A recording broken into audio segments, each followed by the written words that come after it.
let's move on to the ice dance. This was really exciting, and the name of the game in ice dance this year is really you need to put it together. If you have one bad skate, you could be taken out of contention. We saw that a little bit in this competition.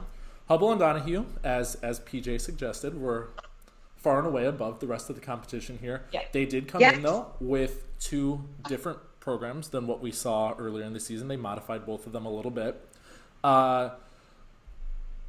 The rhythm dance is very authentic to me. We talk about these kind of false feelings that we get through the programs. I believe in their program, and I think that the intensity suits them really well there. That's what they're known for. Free dance, they turned it from kind of a more modern piece in the beginning to a complete Romeo and Juliet from the 1996 movie. They changed it to make it more dynamic. Before, it was all kind of at one level. It was more of like a traditional, slower. I don't know that I love this version more than the last version, though. I don't know that they needed to change it. I really love the second half. I really love the kissing you. I don't mind that it kind of ends on that quieter note rather than a big ending. But I do agree that here they were the class of the field. Still, of the free dances this season, I loved the Hubble and Donahue. I didn't really notice the difference, to tell you the truth, because I tend to respond to, when I'm watching free dance, how they make me feel. Is there speed? Some of the elements and kind of what they're like. My two favorite free dances of the season are Hubble and Donahue, and Piper and Paul, Gillis and Poirier are actually my favorite free dance of the whole season. So in terms of performance art, that's the gold standard for me. But I think that Papadakis and Cizeron, I have no doubt will win the World Championships again, barring any acts of God or illness or anything else. All things being equal, I think that they will be world champions without a doubt. So, and deserving of that. So Madison and Zachary, though, I think, again, I love her ability to toy with us as an actress is second to none. Man, I wish I could give good face like that girl does, because seriously, she not only sort of toys with her partner, but she toys with the audience, she toys with the camera. It is quite mesmerizing, and I am all in. She's very charismatic. Oh, absolutely. Yeah. Meagan, from a singles and pairs standpoint, though, looking at Hubble and Donahue and them being the best in this competition, what do you take away from them? What do you think about their skating?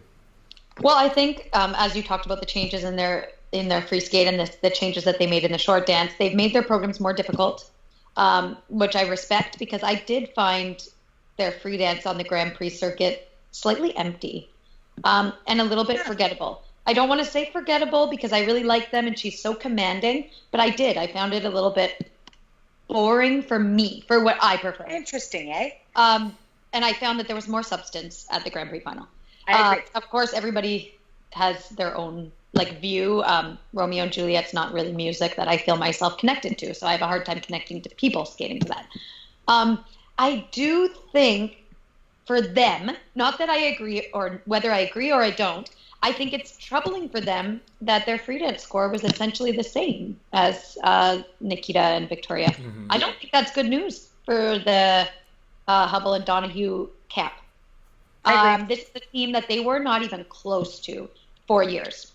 And to now being that close, I think that's dangerous for the Russians surpassing them at the World Championships. That's not saying that that's what I prefer or that's what I'm going to see or what will happen, but those scores, they speak for themselves, and that was very close. Between the two Russian dance teams, I almost felt as if the Italian team sort of was inserted in the middle to sort of split them up. I mean, at the end of the day. I think that Stepanova and Bukhin, for me, I prefer them to Sinitsina and Katsalapov. But there are very strong people. It's kind of like, do you like Shoma Uno or do you like Yuzuru Hanyu? Or do you like Daisuke Takahashi or Yuzuru Hanyu? I mean, there's stuff to be said. Kurt Browning and Elvis Stoiper, there's stuff to be said on both sides of the argument. But I think that, I don't know, ice dance judging to me is still a bit of a mystery, even after all these years, even after coaching it for a million years. When I look at the protocol, and again, we come back to the program component scores, there is no variation between one and the next. And in ice dance, for sure, there should be, because they are not all created equal. Those the interpretation is not all created equal. So for me, Sinitsina and Katsalapov, their free dance, to me, I was just like, what are we doing here? So it's just like, I don't know. I agree. We've talked about it all year, how we don't really like their free dance, but I'm warming up to it, but not a lot. I think that for me, the problem remains that ending is just so frantic, and it really doesn't make sense. They have beautiful lines. He is probably the best skater in the entire field. She is not that far behind. But they set this nice mood, and then all of a sudden it's like frantic and like the wind's blowing all over the place or something. I don't really know. If I knew the story behind the program, maybe I would like it better. But for me, this goes back to this 2000s skating. Alexander Julin is their coach. It looks like one of those programs that the Russians and even the U.S. teams in the early 2000s was coming out with, that kind of mismatch of classical music just to have that change in dynamics. And it just doesn't make sense to me. But I think that they did skate better here than their teammates, even though I much prefer their teammates. There's no doubting that Stepanov Abukin had a lot of small errors. And I think talking about the starting order, I think that the Stepanov Abukin, I think they suffered in the free dance, at least components-wise, by skating in that first group. Because I believe their components weren't even a 9 average, and I think that they have the stronger program of the two teams. So I think I think it was a little bit unfortunate that they did find themselves in the first group in the free dance. But overall, there is no doubting that Sinitsina and Katsalapov were the better team in this event. I'm just curious to see if this transfers into Russian nationals in 2 weeks. Well, I think that's part of the whole plan, not plan, but part of the whole picture. If you are Sinitsina and Katsalapov, you want that edge going into Russian nationals, because Russian nationals is where it all comes down. And it's so close. It's happening in 1.5 weeks. So who has the momentum? Yep. Yeah, exactly. Now, the other thing is, I just want to say, sort of as figure skating being sort of as a performance art or performance athletic art, let's call it, I don't know that I necessarily need the background story to be able to respond to something. You shouldn't have to have it, though. That's the thing, So when you were saying that you thought maybe you would respond to it more strongly if you had kind of a backstory, I want to just be able to watch. Like, that's what I love this year about Papadakis and Cizeron. I respond to that free dance in a way that I haven't really responded. I've appreciated their skating skills. I've appreciated their line and their unison and all of and their great technique and all of those things. But this program, for whatever reason, I'm really sold as it being, performance art. Mm-hmm. The surprise third place team and second place after the rhythm dance were Guignard and Fabry of Italy. Their likability is just off the charts. I don't know one person that was not thrilled for them. You saw her in the Kiss and Cry especially. Oh, yeah. She matched Barbara Fusser-Poli in her reaction. She was just as excited as the coach was. And I mentioned before in the preview that I actually think they're the most improved skaters of the year. I think they've really stepped up and taken ownership of being the top team in Italy after they weren't for so many years. They've been a couple off the ice for such a long time that there's a believability in their programs too. There's, their rhythm dance is authentic as well. I think that they really sell it. And then the free dance, I know, PJ, you don't like the music, but aside from that, they've chosen some of the lesser known pieces, and they've really created this mood that's completely different than what we saw in the rhythm dance. So I really appreciate that. I agree. I think that aside from she fell on nothing in her last Grand Prix event. But aside from that, they've had 6 programs of really pretty consistent skating, and I think that we're starting to see that move up because of that. And one thing that I always appreciate with them is, we see a somersault into the twizzles. We see a lot of different movements into the elements that increase the difficulty, and they're still pulling them off extremely well. So I'm happy that they stayed on the podium. Stepanov and Abukin are one of my favorites this year, but I have to say Guignard and Fabry are very quickly climbing to maybe be in the hunt even for a medal at Worlds. That's how fast and how good they are. Yeah.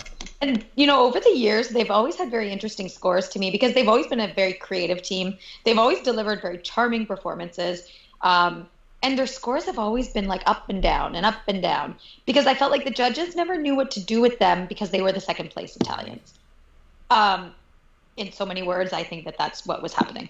And I think that now that they have they're skating with the confidence as number one in their country, and they're delivering as the number one in their country, they're riding this wave right now that I hope they're going to continue working towards climbing. I hope that they don't settle. I think, as more advanced skaters at an older age, they still have room to grow, and they're showing that they're making those improvements.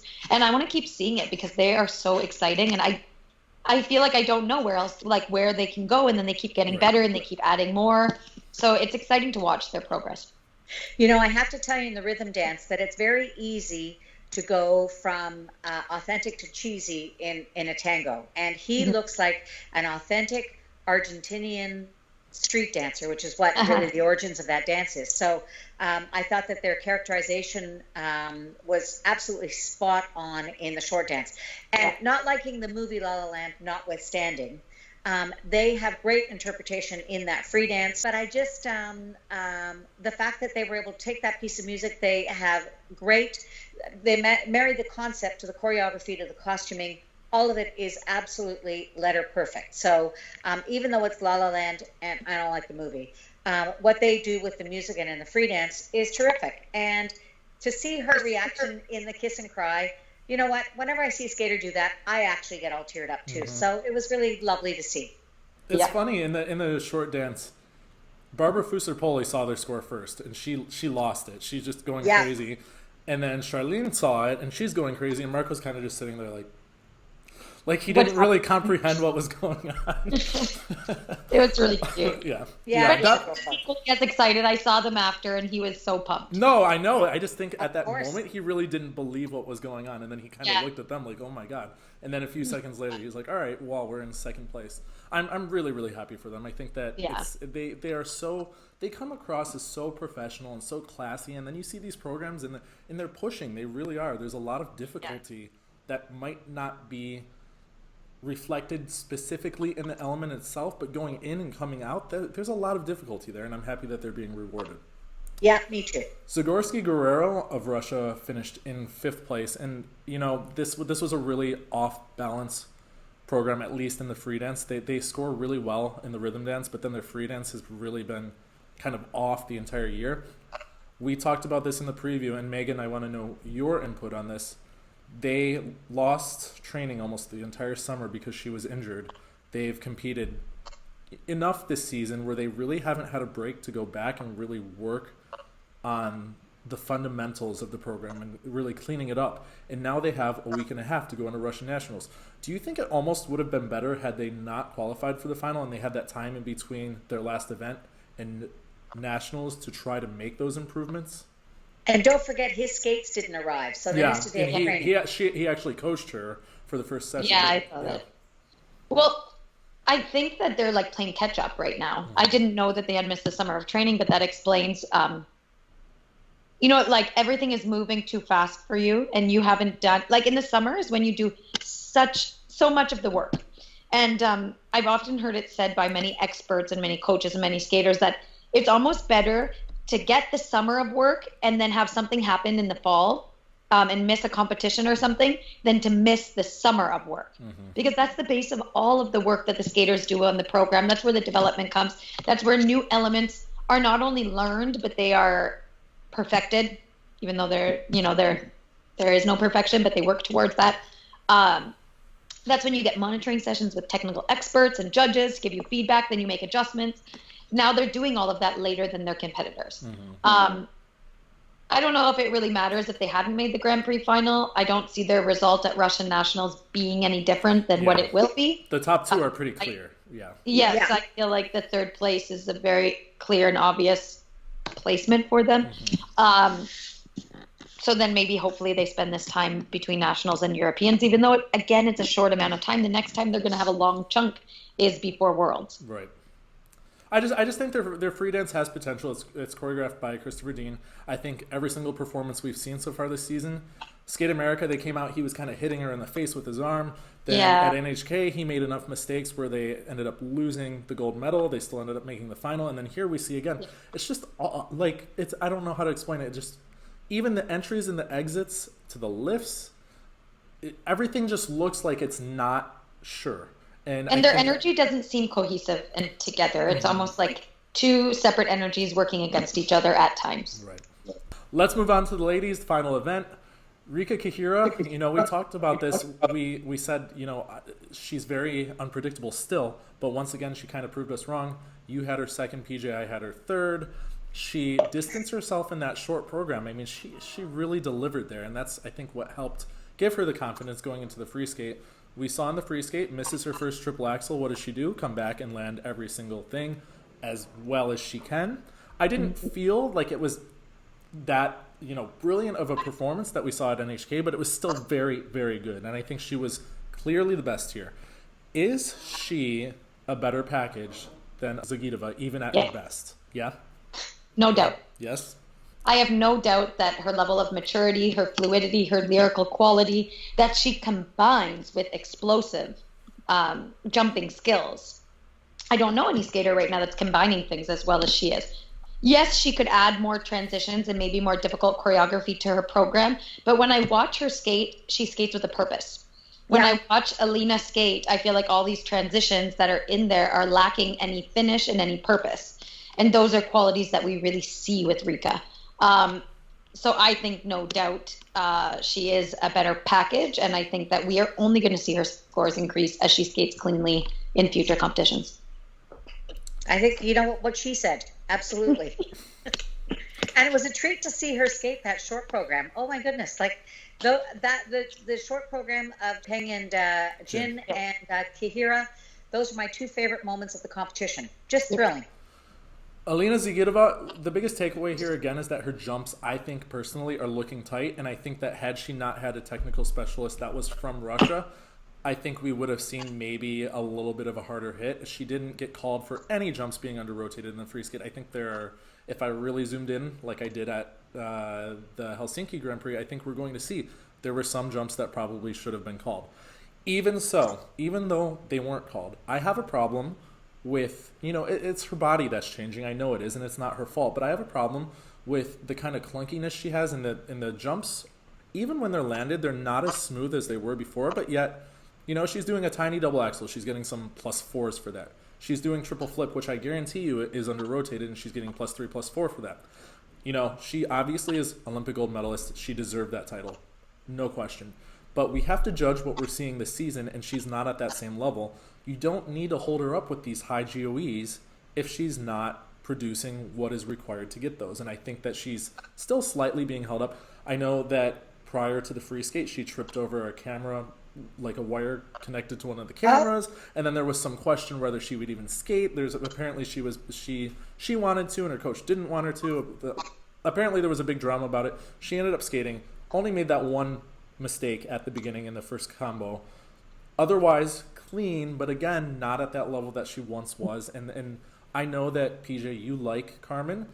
I don't think it's bad. I just don't think I don't think anything about her skating anymore is at that 9.0 level. I think that she's dropped down a little bit. So, and I think that I wish that she would just give more purpose to her movements instead of cluttering her programs. And I could see the mark on the ice of the under rotation and the triple lutz, triple loop combination. You can see it very clearly from way high in the stands where I was sitting. So I'm not sure how that call got missed, but other skaters' calls didn't get it. Right, exactly. It's okay if you're giving it to her, but then you have to give it to everybody else who it has to be consistent. You just keep it at that being your standard for the 6 ladies, and the standard for under rotations was not the same for all 6 of these ladies. Yeah, agreed. And, you know, again, I respect her a lot. Her programs last year were tailored, especially her free skate. Don Quixote was tailored so well to what she did well. And every single jump that she did was right on the accent of the music, and her jumps were big. I know that it's not her problem that she's growing taller. I don't have any problem with the way she's skating. I think she's still doing very well, but I do have a problem with the way the judges in the technical panel are kind of giving her the benefit of the doubt. When we look at skaters like Miyahara, who one competition gets called clean for everything, and the next she's, you know, getting called for 4 or 5 jumps as being under, and then she goes from first place to last place. So the level of calling needs to stay. Let's be real. If you're going to under rotate a jump, more often than not, that is the way you do the jump. It's not like one competition you do it, and then the next you miraculously have it all the way around. It's you know, it's a way. It's your technique, and it doesn't really fluctuate as much as the judges or the technical panel makes it seem. Okay. I think that people, viewers, and other skating officials might be able to relax and settle more into Alina's programs if she didn't have as many music cuts. Mm-hmm. It's very jarring, the number of music cuts in those programs that are very confusing to me, because I just don't think that there's a reason for it. The other thing that I think is kind of maybe weighing in her favor, I think people are impressed, myself included, that this is a skater who has had this huge growth spurt. I mean, she's several inches taller, and she has not really dropped down in the same way that many skaters who grow are like out of contention for a couple of seasons till they get their center of balance and everything back. So I think that there's something to be said for, like, wow, look at her. She's still in the mix. So I think that she's getting maybe the benefit of the doubt, partly because she's able to still contend despite all of these rather dramatic changes, because that can wreak havoc on your ability to get up in the air and land blade side down. And she's not making huge mistakes. It's kind of mistakes that you really have to look at. She's still so consistent. Yeah, exactly. She still landed 6 triples in her free skate. It's not like everything went away. Yeah, exactly. Let's talk about Tuktamisheva. Her dream season continued here. She struggled on triple axel in both programs, but again, small errors. She's rotating the jump. She has the feeling of it. It's just more of a checkout issue than anything. Every other jump in the free skate, though, was spot on. She's re-added the triple flip, which we haven't seen for a while. And if we're looking at the GOE boost and the kind of errors that were overlooked by Zagitova, I think Tuktamisheva makes a case here to be second place. And I think that being the top Russian would have done wonders to her confidence. We know now, post-competition, that she potentially is out of Russian nationals because she has pneumonia, and she was told that it might take up to 2 weeks to deal with. We know she skated well. We know that, you know, her in-betweens aren't really there. Her transitions aren't as great as some of the other skaters. We know that she's not as fast as some of the other skaters. But she is consistent, and her jumps, I think, need to be rewarded in the sense that she learns how to use, or she knows how to use the toe pick. That Lutz takes off at exactly where her toe pick goes in. She doesn't turn on that blade at all. Look at a lot she of lifts. She lifts right off. She was taught to jump like a man. Yeah, and the Lexi machine has had very successful male skaters, and that's the technique that she was taught. And I love it, and I love her. And I think her jump technique is really helping her this season with this new +5, -5 GOE, that she executes things with speed, with flow, with good quality, and with clean edge on the Lutz and now on the flip that was added in. And I feel like she's benefiting so much from a solid technique. She said that too. She said, when I interviewed her, she said, listen, it kind of gave me this boost of confidence going into the season to know that maybe I don't need the most technically difficult program, but if I do what I do well, then I have a chance. And I think that's been her mindset all year. She's back in it. I think for the last few years, she's been deflated. She feels like she can't compete. And now this year, we see a completely different skater on and off the ice. She has this confidence off the ice that we really didn't see before. Really quickly, Russian nationals, though. If she does not compete, do you think she should be put on the European team automatically because of what she's been able to accomplish this year? She is a Grand Prix final medalist. Yes, and her scores, apart from qualifying for the Grand Prix final and winning a medal, she's consistently delivered the second highest scores of any Russian lady this season. And that cannot be ignored. That's a fact. Yep. And I hope that they are going to be taking this into consideration and at least naming her if she's not at nationals, to the European team. And if she delivers to the same standard she has all season at Europeans, she belongs on that world team. Yeah, and there's no other Russian lady that really has stepped it up. Konstantinova is very inconsistent. She bombed at Worlds last year. She bombed at the short program at her second Grand Prix. Medvedev was a big question mark. Lost her edge and her ability, and the under rotation calls are hurting Saskova. Saskova isn't even getting the PCS anymore, so it's like nobody's really stepping it up to say, you know, Tuktamisheva shouldn't be on the team. So I think even if she doesn't compete, she should be able to go to Europeans. I have no doubt at Europeans she wants to put a second triple axel in by then. I think that she is well on her way, and I think that this isn't going to deter her from the rest of her season. All right, Kaori Sakamoto finished in 4th place here. Graceful moments in her skating. The jumps have really wonderful flow on the way out. The upper body, though, this is my one critique. Sometimes her upper body is not in the best position. When you look at someone like her teammate Miyahara, who's always in the perfect position, Kaori is a little bit loose in that upper body, and it's a little bit distracting when you're always skating to that kind of tinkly piano music that she goes for. But I have to say, the program is strong. I like the choreography. She made a really silly mistake in the free skate. Double axel, triple toe, double toe. It was obvious after the triple toe that double toe was not going to be landed.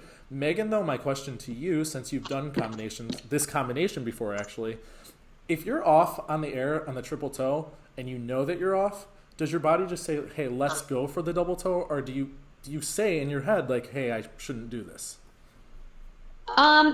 See, that's something I questioned with her, because the double toe on any jump would have been worth the same amount of points. She could have saved it for the combination coming just a few seconds later and received the same amount, if not more points, because the execution would be better. Right. But her muscle memory is to go for that. In training, you don't save something for later. You need to go for it. So it's like her body is trained that way. And maybe she thought that she was like going to save this triple toe by picking really fast for a double toe. Right. But as a single skater that has the ability to make decisions on the fly that pair skaters don't have when a combination goes wrong, she definitely should have saved it for the next jump. Yeah.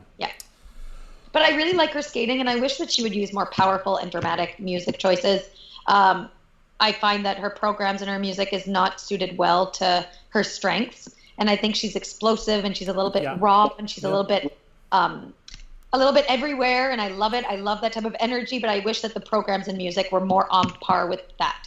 She has the same choreographer as Brady Tennell, and her choreographer went in a direction that's very avant-garde with Brady, and I think that Kaori would actually do well with something like that. Yeah. I don't think that her programs are bad. I just think that her style of skating is that rare, powerful, where she can really set herself apart rather than being this lyrical that we see so often.